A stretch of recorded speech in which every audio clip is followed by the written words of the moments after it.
Welcome to the Wealth Connoisseur.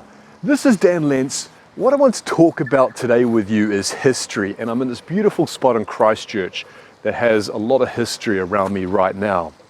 And my grandparents lived here, my father lived here, and my brothers are living here. There's a deep history for me in Christchurch. And specifically what I want to talk about is the challenge of raising a family and how that ties in with history and how that ties in with you. So I was told it would be a real mission having my son. I've just gone a year where he's now 1, and the challenges, you guys, have been unbelievable, and I'm not joking you. Looking back, I was really hubris or arrogant about it. I was thinking, oh, how hard can it be? I've done different things before, run a business, I've been in sales, I've had other challenges. You know, how hard can having a child be? But it has been unbelievably challenging, especially when, say, 3 in the morning, when the little guy cries and he wants me to hold him, my back's sore and I've got to walk around the house until the guy falls asleep again, which can sometimes be an hour, for God's sake. And then I've got a meeting early in the morning. I've never felt so tired and beaten down in my life. But you do it because you love the guy, right? He's my son. I've never loved someone as much as I love this guy.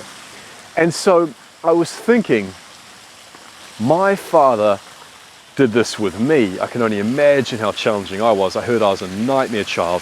His father would have done that with him and his mother, and then so on and so forth, going right back. Now, I was at my grandparents' grave the other day, and I really sat with the idea that, wow, have they challenged themselves to have me in this world. And there's so many stories that have now faded away with them passing. And of course, their parents, their parents, their parents, and their parents, going back who knows how far. Say we go with the idea about Adam and Eve going back to the first man and the first woman, which I really love because the idea how we're all connected with that example. Now, what I really thought was cool about this was how they're still living, not in flesh, but through me and through you.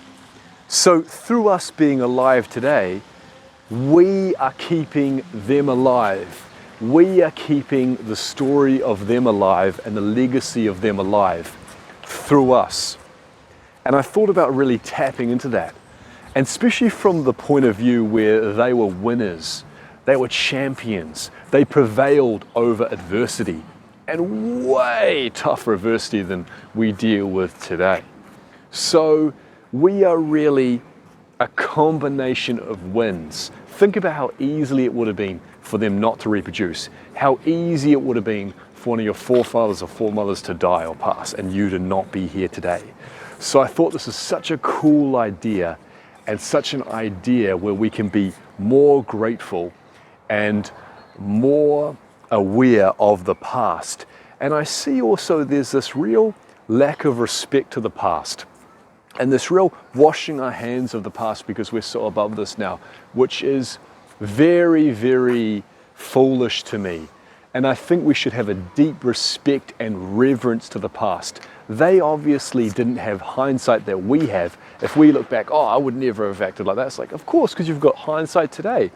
And your children's children will look back in horror at some of the things that we do now, no doubt. So we're hopefully only evolving and advancing. And I think a big part of that is having a respect for the past and a respect for our history. So I hope you found this interesting. Bless you all, my friends. Till next time, talk soon.